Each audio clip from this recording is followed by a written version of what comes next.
माता पार्वती ने कहा, कैसी बातें करते हो नारद, मेरे यहां तो प्रेम का भंडार है। बोले वो कैसे? माता ने कहा, देखो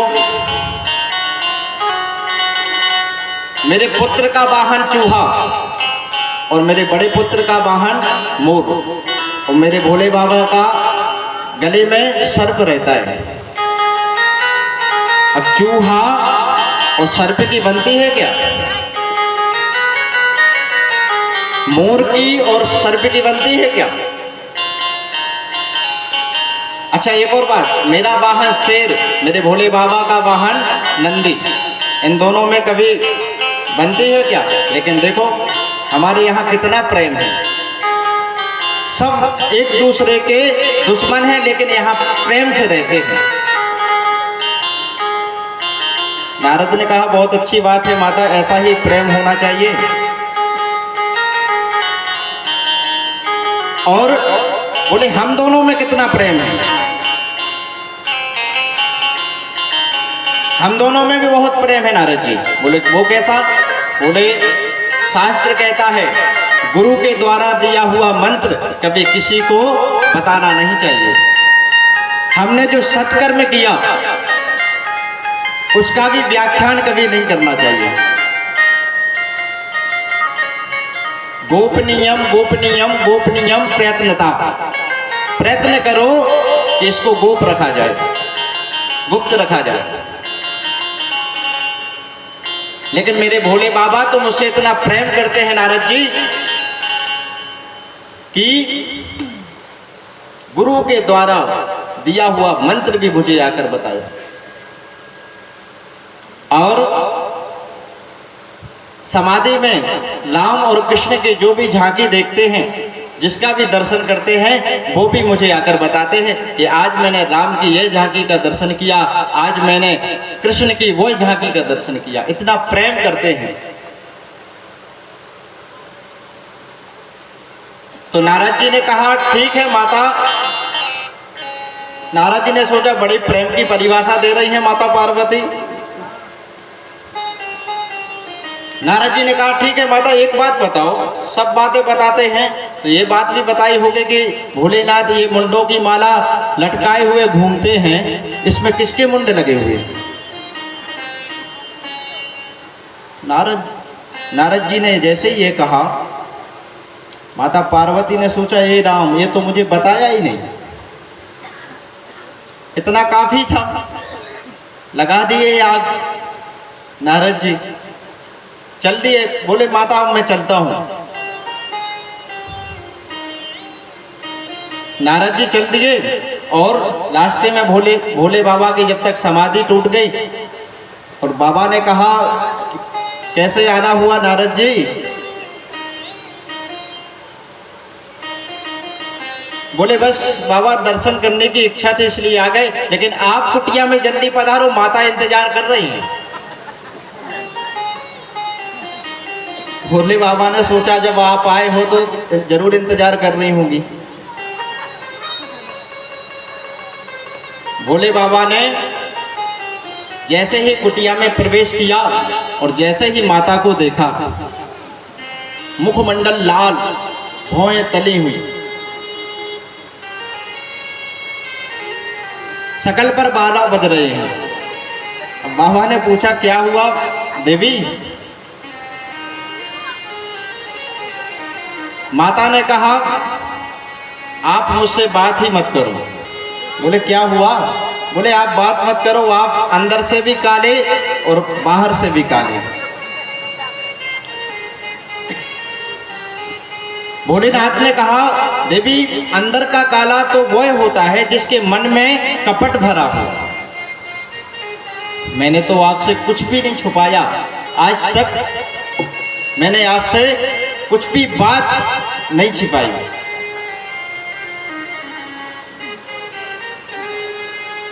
बोले कुछ भी नहीं छुपाया? भोले बाबा ने कहा, नहीं कुछ भी नहीं छुपाया मैंने। बोले तो बताओ, ये आपके मुंड माला में किसके मुंड लगे हुए हैं? ये बात तो आपने कभी नहीं बताई मुझे। भोले बाबा ने कहा आपने कभी पूछा ही नहीं, और ऐसा अवसर भी कभी नहीं आया कि मैं आपको यह बात बताऊं। लेकिन आपने जो बात कही इससे मुझे बहुत बुरा लगा कि अंदर से काला। बोले देवी, मेरे प्रेम का यदि कोई प्रत्यक्ष प्रमाण है तो ये मुंडों की माला है। प्रत्यक्ष प्रमाण ये मुंडों की माला है देवी। बोले वो कैसे?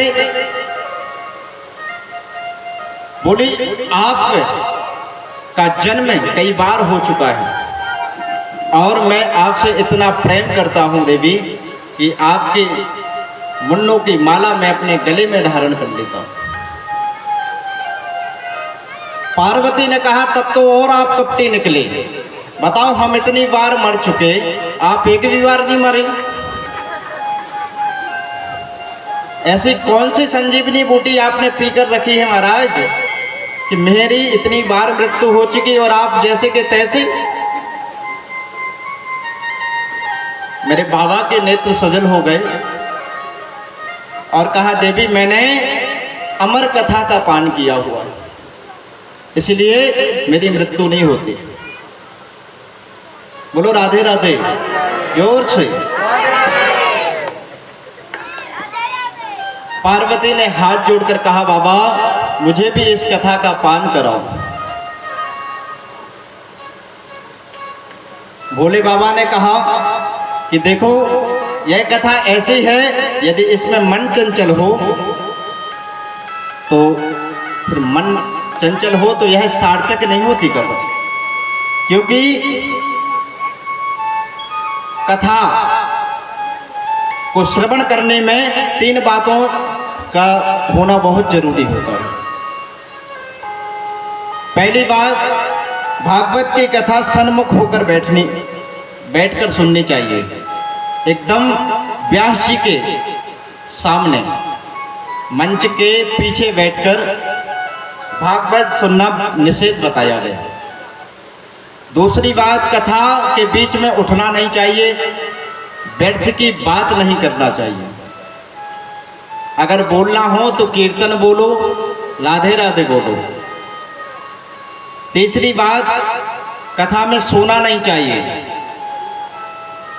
एकाग्र होकर तन्मय होकर सुननी चाहिए। बाबा ने कहा देखो, मैं आंख बंद कर कर कथा सुनाता हूं, मैं आंख बंद कर कर कथा सुनाता हूं, आप सुन रही हैं या नहीं सुन रही हैं मुझे कैसे पता चलेगा? इसलिए आप ओम ओम का उच्चारण करना। संस्कृत में ओम और हिंदी में हाजी। जब कोई कहानी सुनाते हैं नानी दादी लोग तो कहते हैं ना, हुंकार भरना है ना, हुम करना। हुम। एक राजा था, एक रानी थी, बोलते हैं ना। ऐसे बाबा ने कहा कि मुझे पता लगना चाहिए कि आप एकाग्र होकर कथा सुन रही हैं। माता ने कहा ठीक है, हम ओम ओम का उच्चारण करेंगे। तब बाबा ने डमरू बजाई कैलाश पर्वत पर, और इतनी जोर से डमरू बजाए कि सारे पशु पक्षी जितने भी जीव जंतु थे सब भाग गए। केवल माता पार्वती और भोलेनाथ और तीसरा व्यक्ति भी था। कोई कौन था? तीसरा व्यक्ति कौन था? अभी हम बताते ही जा रहे हैं आप लोगों को कि कैलाश पर्वत पर एक पक्षी के गर्भ से सुखदेव जी का प्रादुर्भाव हुआ। वह अंडा जो फूटा हुआ था केवल ये पड़ा रहा। कथा सुनाने लगे। पहले दिन की कथा हुई, दूसरे दिन की कथा हुई। पहले दिन की कथा में महत्व होता है, दूसरे दिन की कथा में प्रवेश जैसे ही किया तो उस अंडे में से जीव का प्रादुर्भाव हो गया और वह प्रेम से कथा सुनने लगा। वह पक्षी चौथे दिन की कथा हुई, पांचवें दिन की कथा। ये कथा ऐसी थोड़ी चल रही थी कि 2 बजे से 5 बजे तक कथा हो रही है। भोलेनाथ तो कथा निरंतर चला रहे थे, निरंतर सुना रहे थे। पहले दिन की कथा 6:05 पर विराम हुई और दूसरे दिन की कथा 6:20 पर शुरू हो चुकी। सिर्फ आधा घंटे का रेस्ट।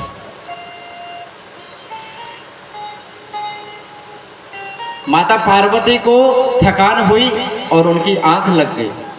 यहाँ पर बहुत सुंदर प्रसंग चल रहा था।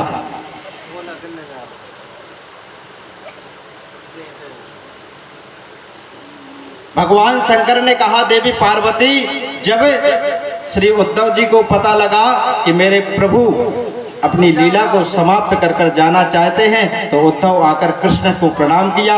योग योगे विनश्यासा, आप योग के स्वामी हैं, योगधीश्वर हैं, बताइए त्याग क्या है, वैराग्य क्या है, संन्यास क्या है।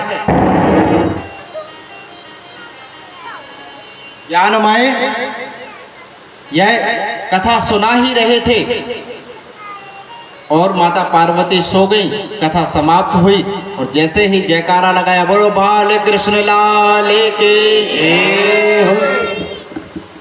तब माता पार्वती की नींद खुली। माता ने कहा, बाबा उद्धव जी क्या बोल रहे थे कृष्ण से? बाबा को आश्चर्य हुआ। उद्धव जी का प्रसंग, यहाँ तो कथा ही समाप्त हो गई। बोले पार्वती की क्षमा करें महाराज, मैं तो सो गई थी। बाबा ने सोचा ये सो गई थी तो फिर ओम ओम कौन बोल रहा था?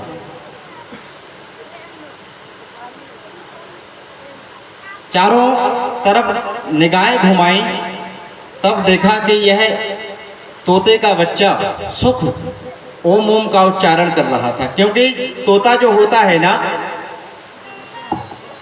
यदि कई दिनों तक वह एक आवाज सुने तो वह रट लेता है, फिर वैसे ही आवाज वह निकालने लगता है। बोलो राधे राधे। सुखदेव जी महाराज को जैसे ही देखा तो मारने के लिए दौड़े भगवान त्रिशूल लेकर।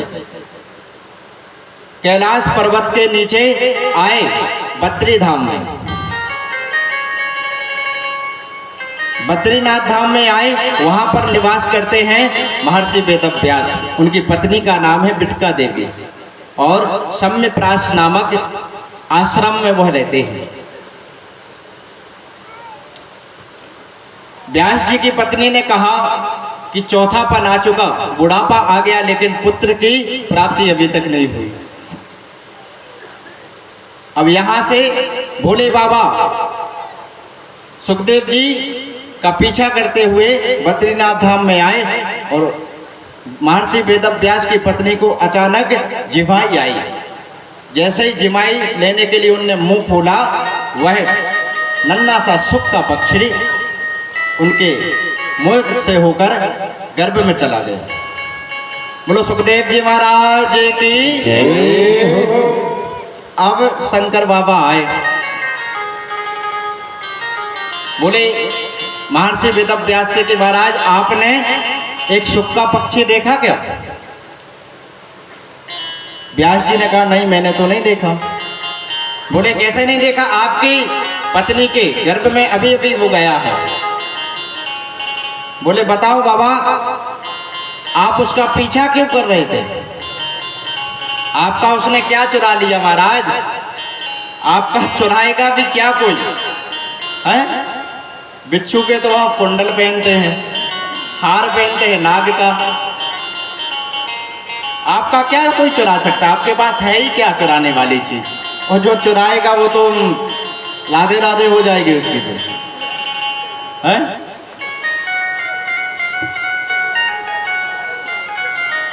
बाबा ने कहा उसने ब्रह्म विद्या की चोरी की है, उसने छल से भागवत की कथा सुनी। मैं उसको छोड़ूंगा नहीं। वह कथा पान करने वाला व्यक्ति अमर हो जाता है।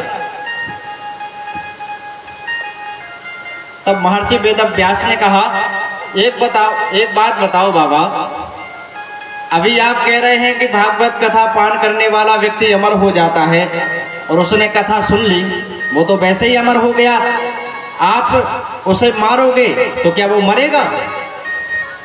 वो तो वैसे ही अमर हो चुका।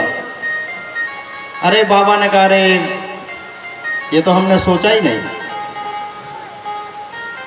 महर्षि वेदव्यास ने कहा, बाबा भांग वगैरह थोड़ा कम खाया करें यार। बोलो राधे राधे। राधे।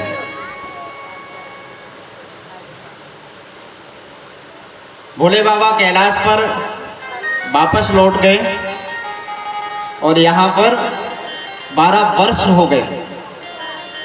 महर्षि वेदव्यास की पत्नी एक दिन उनसे बोली, महाराज मेरे गर्भ से कई कई प्रकार के मंत्रों की आवाज आती है। वेदव्यास ने कहा, कोई जरूर ही कोई दिव्य पुरुष होगा, महापुरुष होगा तुम्हारे गर्भ में।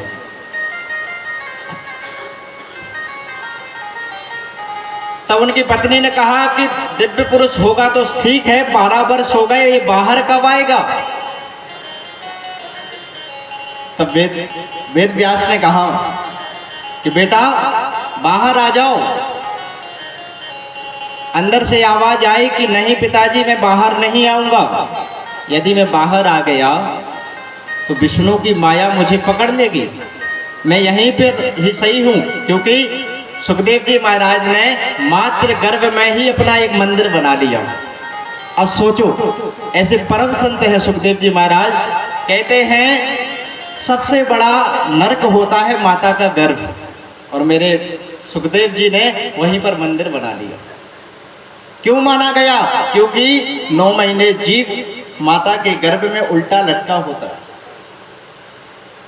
यदि माता थोड़ी सी तीखी चीज खा लेना तो बहुत कष्ट होता है उस जीव को। गर्म पानी पी ले, चाय पी ले तो बहुत कष्ट होता है, और पेट में थोड़ी ना लाइट है, अंधेरा रहता है वहां पे। बोलो राधे राधे। हे राधे। जोर से हे राधे। कई प्रकार के कीटाणु, कई प्रकार के जीव उसको लौटते रहते हैं। कोमल शरीर होता है ना, लेकिन मेरे परम वंदनीय सुखदेव जी महाराज ने उस गर्भ में मंदिर बना लिया। पिताजी के आग्रह पर सुखदेव जी महाराज ने कहा, मैं नहीं आऊंगा क्योंकि विष्णु की माया मुझे वहां आकर पकड़ लेगी। बोले, मैं वचन देता हूं तुमको माया का असर नहीं होगा। तब सुखदेव जी महाराज ने कहा, नहीं पिताजी, स्वयं नारायण आकर मुझसे कहें कि तुम पर माया का असर नहीं होगा तभी मैं बाहर आऊंगा, नहीं तो नहीं आऊंगा। भगवान को आना पड़ा,